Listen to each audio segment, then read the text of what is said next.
Hey there everybody, it's Nathan Cool with nathancoolphoto.com, and in this episode I'm going to run through some techniques for getting really good single point perspective shots for real estate photography. If you're not familiar with that, we're going to run through 3 examples that look like this, and a second one here, and also this one here.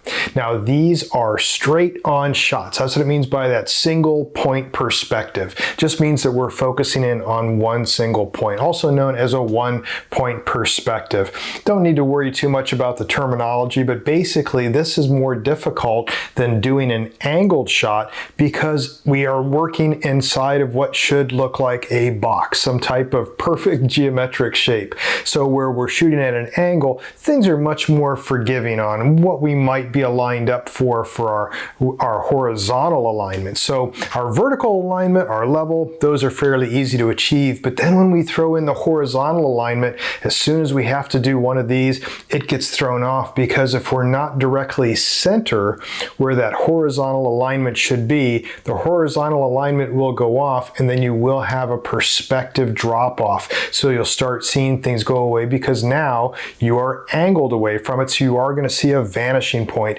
start to appear depending on how your camera is angled, even in the slightest. So a couple things I'm going to run through real quick is I'm going to show how you can on site while you're shooting, how you can achieve better footage through the camera before you have to get into post, because as you may already know, using Lightroom or Photoshop, there are some geometric adjustments that you can apply. But no matter how often then you try to apply those, for instance, just using Lightroom's geometry corrections, especially for horizontal, sometimes they're just not right, because things can be somewhat deceiving when you see the whole picture. You have multiple levels of things in a room, different aspects of whatnot that could be throwing it off and giving you somewhat of an optical illusion that things may not be horizontal. So I'm going to show you then some tricks. Some of them are very advanced, but they're easy to understand. A little bit time consuming for some, so it's really up to the amount of effort that you want to put into it for the type of job that you may be working on. So I'm going to give you the full gambit on what to do. First though, let's start off by taking a look at how on site what I do. Now first things first, before getting into a close-up example, is that I want to make sure that I am centered in the room.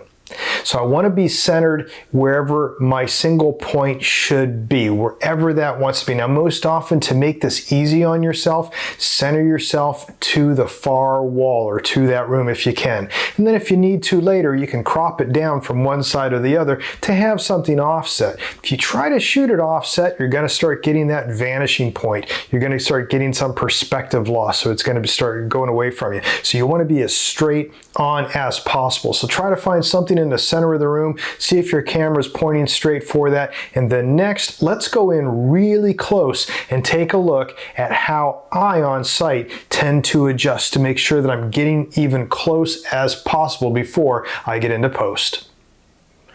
So one of the easiest ways that I've found is to use the back screen display.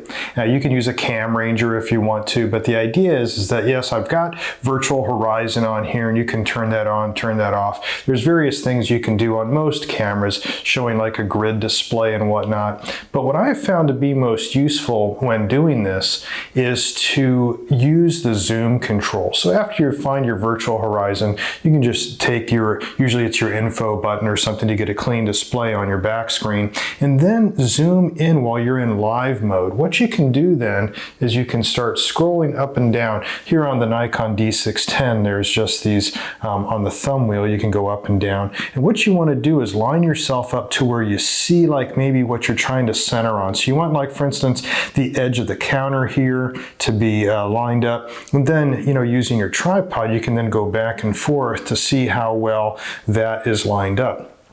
Now, one of the things that will throw you off with doing a room like this is, unless you're completely centered, where is the ceiling centered? So we can take a look here. For instance, I'll get down here to where the ceiling is now closer to the edge of the frame, which is usually the best to try to gauge how this is lined up without having to use then any of the line guides that come in your viewfinder. If we start going over though, for instance, I'll just move over here to the left, you can see how now there's more ceiling that's showing ceiling. And that's because that's farther away, so we're getting some of those converging lines toward a perspective point, toward the vanishing point. So that's going to be tilting down somewhat. So at this point, you have to figure out what's going to be most important for your composition. And if we're going to be centering, for instance, across the mirrors in this bathroom, then what we want to do is make sure that the counter itself is what's lined up the most. So that's going to be the most critical point to us to do the single point perspective. Of course, once we get into post, then we can do some other adjustments to it. But anyways, long story short on this is that it's often best to just use the back screen display. It can be somewhat deceiving because if you're looking at the whole picture, you're gonna see the ceiling tilting somewhat. It's gonna be different than, for instance, in this case, it would be the countertop here for the vanity in the bathroom. But that's because this is going to be farther away at the ceiling, so we're gonna get somewhat of a perspective toward a vanishing point. So that's going to be throwing us off. So once again, whatever you want to see as being centered, make sure that then is centered. So we can just zoom in really close, go down here to that counter, and then start adjusting how things should look. Same thing goes with vertical, same thing with horizontal. So even though while you're zoomed out, you can see that on virtual horizon, everything should be fine. You can still kind of tweak that a little bit closer while you're zoomed in, because none of these virtual horizons or bubble levels are going to be quite exact. But when you zoom in 100%, you can get a lot closer. Now that gets us fairly close while we're shooting and while we're on site. So it's a little bit closer. Once again, if you're using a Cam Ranger, you're going to see a bigger screen on this. You know, I don't use one. If you've read throughout my books and also through other videos, I don't do that. I just use the back screen display for a variety of different reasons. But what I want to be able to do is get really close on the big screen and show what happens, because even though when I was getting as close as possible in that bathroom, it wasn't close enough. So now once we blow it up on the big screen and we're in editing, we can see the problems. We're closer, so there's going to be less chance for really muddling and fuddling stuff as we do our editing. But let's now get into the first case using that bathroom and how we can get good then horizontal perspective to get a good SPP, good single point perspective, and then we'll move on to a couple more examples. Now that we take a look at this in Lightroom on the bigger screen, we can see there is a ton of problems. So it looked like we got really close, and if we zoom in, it looks, yeah, not too bad. And yeah, we can see the counter was okay. We get further down, we could see it was really badly tilted. So that was just because I'm using that smaller screen, that just back screen on the back of the camera. Now, it doesn't mean that it's bad. It got us very close, probably closer by zooming in on using the back screen than if we had just tried to eyeball it real quick and go. So we know that we've got at least something good to start with. Now, if you used a Cam Ranger, once again, you might have gotten this a lot closer. And if you were getting a paid by the hour gig, if you were shooting tethered, you could get even closer. But I can guarantee that when you get into post, you're still going to have some amount of error. Now, once again, you might be familiar with the tools. This is just the ambient shot, by the way. I'm going to get to all the footage here in a second. But of course, we could use in the horizontal alignment tool and the vertical tools and all that in Lightroom to try to correct some of this after we do our editing, and that's all fine. But there's sometimes that can just get really frustrating trying to get that accurate in Lightroom. So there's some more accurate ways to do that. Let's go over here to Photoshop. And in here, I've got all our layers put together. So this was the flash layer, and then I did some composites here where I wanted to make sure that I could edit myself out of the mirror. So that's what these two are. And you've probably seen me do this in the lighting guide that I have. And by the way, there's description, down in the description for this video, there's links to more videos and also my books that I talk about some of this stuff if you're not familiar with it. And of course, then the last thing I did here, this layer up the top, was my Hue Saturation Layer. So this was, that was just to desaturate some of the ceiling like I've shown before. So this right now is needs to be corrected, and then before I bring it over into Lightroom to finally do the final adjustments, final bumps for it, this is now a good time to do something with it. So a couple things we can do real quick is we can do something by seeing how far off we are by turning on rulers and using some guides. So first let's go down here, and in the View menu, we'll select Rulers. Now, once you have the ruler selected, you can drag any place in the ruler and drag, for instance, from the top, we can drag a horizontal line down. We can draw a vertical one, bringing it over this way. We can see, for instance, there's one on the wall. We can bring multiple ones over here. We'll put something here along the frame of that closet. We can even drag another one down here to see where the countertop is, get it close to that, and we can also then get down here to the bottom of the vanity. Now that we've got those, using the zoom tool, we can go in and using the hand tool, which by the way, you just hold down the space bar while using anything, you can see the hand tool appears. And we can see how far off we are and all this stuff, and that's pretty visible without having to do that. So now it's not just a matter of rotating, it's a matter of doing something to get all this corrected for horizontals and verticals and all that. I like to do this for higher end work and very accurate work, to do this in Photoshop using this method. What I'm going to do is I'm going to get all these layers together, merge them into one, and I'm going to then work with this similar to Lightroom, but using Adobe Camera Raw. And after I do so, I'm going to be able to see how well I'm doing in here. Now, there's a couple ways to do this to get all these layers together, but first you can go over to the select menu and you want to select all layers. Now, a shortcut key to get these to duplicate and merge is to go Control Alt Shift E. So Control Alt Shift E, and that makes one layer up at the top. So that's just a merged layer of everything. If we just turn on that layer only, that's just by pressing Alt and hitting the little eye icon, he's just a merged layer of everything that's going on. Now we can take this single layer and go into our Camera Raw. So we want to go up to the filter menu and we'll go up to the Camera Raw filter. And of course, you're probably used to using this. This looks a lot like Lightroom. All the adjustments over here like we'd normally have. Down here near the bottom are the manual transformations under geometry. And so under geometry, you can see we've got our horizontal, all that. So the trick to using this here is to turn on our grid, which is this little icon down there. You can then adjust the size of the grid to what you feel comfortable with. Make it bigger, make it larger, something like that. And of course, then you can change its opacity as you need to. 100% opacity usually works well. Now, what's different here compared to Lightroom is, yes, you could just click and zoom in, but you also have the same controls that you do with Photoshop for the shortcut keys. You can do a Control minus to zoom out and Control plus to zoom in. So that gives us control, and also holding down the space bar while moving the cursor, then you can start moving around, see where we are. So here we can see where we are for this vertical alignment. Now, horizontal alignment. Now, it looks like we might also be rotated here. So the first thing I would do in this case is just first try to rotate a little bit to see if the sides for the verticals are getting at least lined up. So here we can see that they're both converging at about the same type of angle, so that is probably pretty good to adjust that type of rotation. So I probably was off, let's say down here, about 0.3. Now what I want to do is to make sure that the verticals look good, so that my rotation is also good. So we'll use some vertical adjustment here, so that we can see that are we now getting vertical. So once again, the goal here is to get rotation and vertical accurate, because without proper rotation, you'll never have accurate horizontals. Now that we have that in place, let's now adjust our horizontals. We can adjust, and we can see up here at the ceiling that that's starting to really line up. If we zoom in here, and of course, once again, too, something you're going to see is there's building imperfections and also paint imperfections. And just like here, there's a little bit of imperfection across that ceiling to the wall line where that's painted. So let's move on down to some of our other areas that should be vertical. For instance, the bottom of the counter. We can see that it's not too bad. It's a little bit off. We probably went a little bit too far, so we'll just back that off a little bit.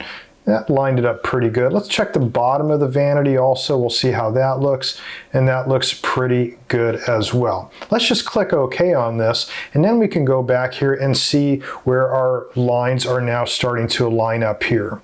So we can see that there's still just a little bit something off here. In fact, if we were just to adjust those horizontals back a little bit, we'd probably be good. So we can go back up once again, take it again into Camera Raw filter, and let's just adjust that horizontal a little bit off. We'll make the grid a little bit bigger so it's not as quite annoying, and then we'll go back to our geometry and we'll just adjust then the other way on the horizontal alignment. See if we can get something that looks fairly decent. And so that probably is acceptable enough there. So that gets us very, very close to where we should be. So now I can go up here. If these views are annoying, I can just say to shut off the rulers, and also under view to clear the guides. Okay, so that looks pretty good. Now, what's good is to start cropping it now so you get a really good idea. The more you crop it, the closer you're gonna see, because you're gonna reduce the amount of optical illusion. So we'll just use the crop tool, and now we'll start cropping down. We'll crop down from, let's say, this corner here, because I don't really need to show so much mirror. And I can crop in a little bit from here if I needed to. And now when we finish that crop, now the optical illusion is lost because we don't have to worry so much about all this other stuff off to the side. What could that be doing to fool us a little bit? So when that looks good, then we can go ahead and save that. This was saved as a Photoshop file, so I'll go ahead and once again save that. You might be wondering, well, you know, Nathan, you always flatten your files and save them as TIFFs. And yes, I do for most of the time. For MLS type of work, I do that. But when it comes to doing higher end stuff that you might have to go back and do a lot of changes for customers that are paying you by the hour with higher expectations, sometimes saving as a Photoshop file is good. Once again, it'll come back into Lightroom the same way. You can apply the same presets and all that will be not a problem. So you can see though, it's taken a little while to save it. And once it does, it's loaded up into Lightroom. Okay, so this is our Photoshop file here. And some of the adjustments that I did, so you can see earlier, I'm going to first apply one of the standard bumps, like I show in the book and also talk about in the videos. This would be in the interiors book, by the way, if you need to reference it. And I'll just go ahead and do like my standard bump here, which you can see that all that it did was just, you know, bring down some of the highlights, the whites, all that. Now we've still got just a few tweaks for some of the geometry maybe down here, so we can play with that a little bit and go, you know what, let's just take our horizontals here and see if we want to adjust it. Does it look a little bit better? Yeah, it kind of threw off the ceiling a little bit. Maybe we'll take it midway. That looks about good. And then any final cropping. So we can even crop it down, get rid of that ceiling. It might be just a little bit off. And the reason, once again, like I was showing in the close-up of this, why that ceiling would be off is because the ceiling is farther away. If we go back to before we cropped it, that ceiling is not at center. We're centering ourselves, remember, at that mirror. That means there's a lot more ceiling, a lot more room left of camera than what there was right of camera. So sometimes, if possible, center yourself in the room and you can avoid that type of a problem. Okay, now let's move on to another example. So this next example shows a couple things that are very important. One is that you have to make sure that some things are going to be horizontal as they should be horizontal. And I'm not talking about the frame back here around the dining room. I'm not talking about what we might see for the room back here. All that stuff is just not as important. What is important though in this case is that we have the furniture aligned. Now I'm not a furniture mover. I don't like doing that, but if it's a small tweak, and especially here, then I don't mind doing it. So when we zoom in on like these wheels, you can see that these are lined up pretty much across what would be a line on the floor. Lines on the floor with tile, hardwood, whatnot are very difficult to throw off. So you have to make sure that your horizontals are correct when it comes to that as close as possible. Let's take a look at a flash shot. So this is one of the flash shots. I did two. There's one here, and of course I do another one. There's a light tucked back here in the dining room. But anyways, now we can see the floor a little bit better and what was going on here. You can see that, yes, I want to get these wheels, these legs here, so that we do, the back of the couch will line up as close as possible to that. Throw rugs, the furniture, if they're going to be a horizontal element, then they gotta line up horizontally or it's really gonna throw it off. So if you see that you can't move a rug, you can't move furniture, if your client's there, mention it to them, you know, that, hey, you'd really like to do this, but it just isn't possible, or just skip it and do an angled shot. This one though, I got fairly close using the same technique, but this is much more forgiving because of the size. So the wall and all the elements are much farther away. Also So I'm shooting at a focal length here, about 17 millimeters, which is fine, but I'm gonna be cropping this down. I did it this wide, knowing that I'm gonna be cropping it down quite a bit. In fact, the final image that we're gonna be looking at would be this one here.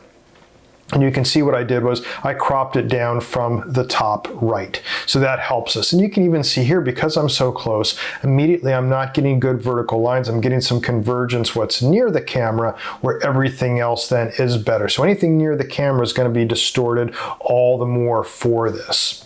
So anyways, this was a fairly easy one to edit using the same techniques when I was over in Photoshop. So without stepping through all this, we can see this was all the editing that was done. Here's all the layers here for this. And you might think, wow, that's a lot of work. Yeah, this was also a $4.5 million home down in Brentwood, and we were paid very well to do this. So they have high expectations. So this is one that, hey, we have to nail it. But look at all the problems that we're facing here. So the lights here aren't centered to the room. The dining room isn't centered to the room. The furniture is certainly not centered to the room. So what is center? So trying to center myself along this wall right here, I got fairly close, but if we bring in our guides, we'll still see that I'm off. So once again, we'll bring in our rulers. I'm going to drag then from the ruler down, and we'll be able to get a vertical line. I'll zoom in here more, and you can see that it is definitely not completely vertical. Now, it's harder to see when you zoom out, because this is the advantage of doing SPPs for larger areas. Now, this can though be easily corrected in Lightroom. I probably wouldn't fuss too much with this in Photoshop, because the small corrections like this are easy to do in Lightroom. So when I brought this back into Lightroom, when I was here, let's go down to when it first was edited. So all the flash ambient blending, the little bit of a darken mode window pull, and obviously the fire was added. So after I did then my standard bump with a vertical adjustment, it did that. So it got it a lot closer. So I did some other adjustments, tweaking it, but the biggest thing that I did here was when I cropped it. So it was here, but then when I cropped it, then this is where now we lose that optical illusion, and it starts looking a little bit better. Now this becomes somewhat of a point of objectivity. So is this, or subjectivity, where does this look vertical? Remember how I was showing on the back of the camera how to align it? Do the same thing here in Lightroom. Bring that up, zoom in, bring it up and down, and if it aligns to the top of your screen, hey, you're looking pretty good on your horizontals. So that's another way to check that. Let's work now on a more difficult. This one was fairly easy, like I said, because we have so much space that we're working with. We're going to crop down from the top right, but the biggest thing here too to remember is make sure that the elements in the room are horizontal if you're going to be shooting an SPP. All right, now let's move on to the third example. So this is a tricky one, and once again comes in the idea of cropping. Now, to really get good horizontal alignment for SPPs, in the old days when it was film, you had to use a tilt-shift lens. Nowadays, you don't need to spend that kind of money. What I like to do, and I've talked about before, is plan ahead of time, knowing how you can shoot high and step back to shoot wide, and then we're going to crop this down. So once again, if you remember, the finished shot was this. And of course, you can see that was cropped down quite a bit. So let's work through this process though. This was very difficult to align. As you can see, I had sun glaring in like crazy through this window, and I'm shooting here at about eye level.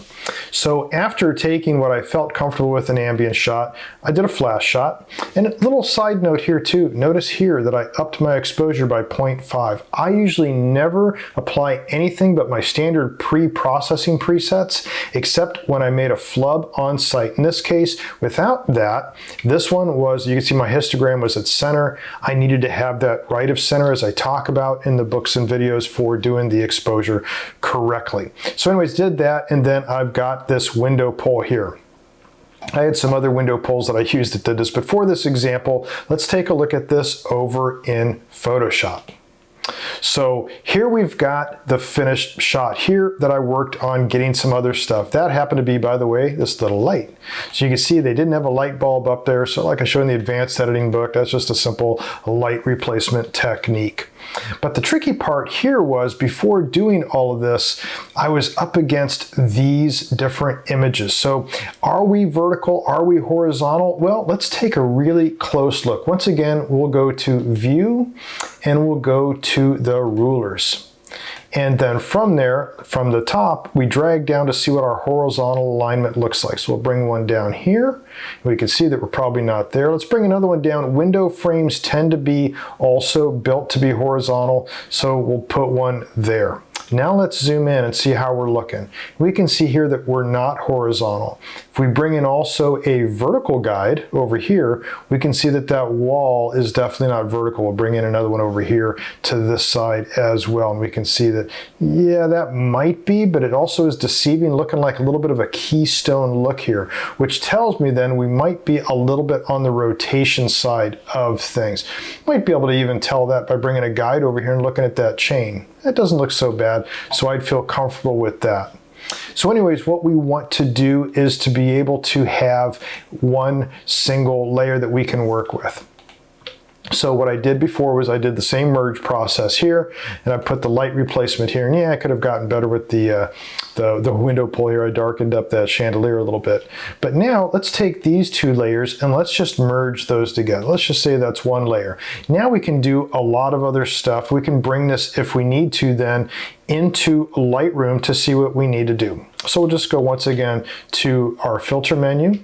We'll go to Camera Raw Filter and we'll turn on that grid and we'll start working with this a little bit better. So we'll zoom in here, see where we are, tighten that grid up a little bit, for instance, and then start making our adjustments. In this case, it does look like it is rotated. When we get in here and look closer at some of these guides here, there's a little bit of rotation maybe going on. So yeah, maybe we should probably just rotate that a tad and then correct our verticals. So I would just rotate this about -0.1 degree. That should probably do that. Did that rotate it too much? Let's take a look here. Yeah, that probably did, so we shouldn't do that. Let's just try to correct our verticals on this, get it a little bit better. See, make sure that that works. Yeah, maybe not quite as much. Let's go here to about maybe 2, and that's probably good. If we now zoom out, that's looking a little better. So it doesn't look as tilted. Now we need to just straighten up this up here.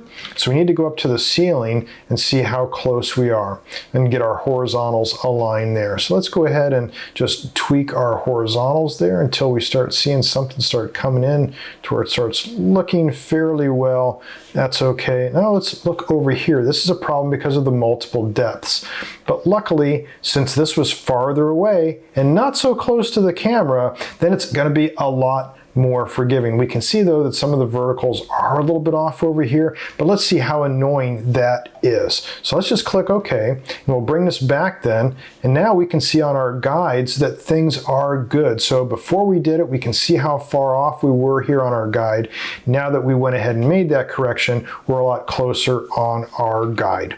So that gets us a lot closer. Now, once again, we could save this and go back into Lightroom and make some other adjustments, but if it's just rotation, that's easy enough to do by just going up to the Edit menu, going to Transform, and then going to Rotate. And up here you can also put in small adjustments. For instance, I'll put in -0.1, and let's see how that looked. We'll say just click the checkbox there and use our zoom tool and go in and see if that looks even better. And that looks pretty good. You can see our guides here aren't that off. In fact, at this point, we might want to correct our verticals again.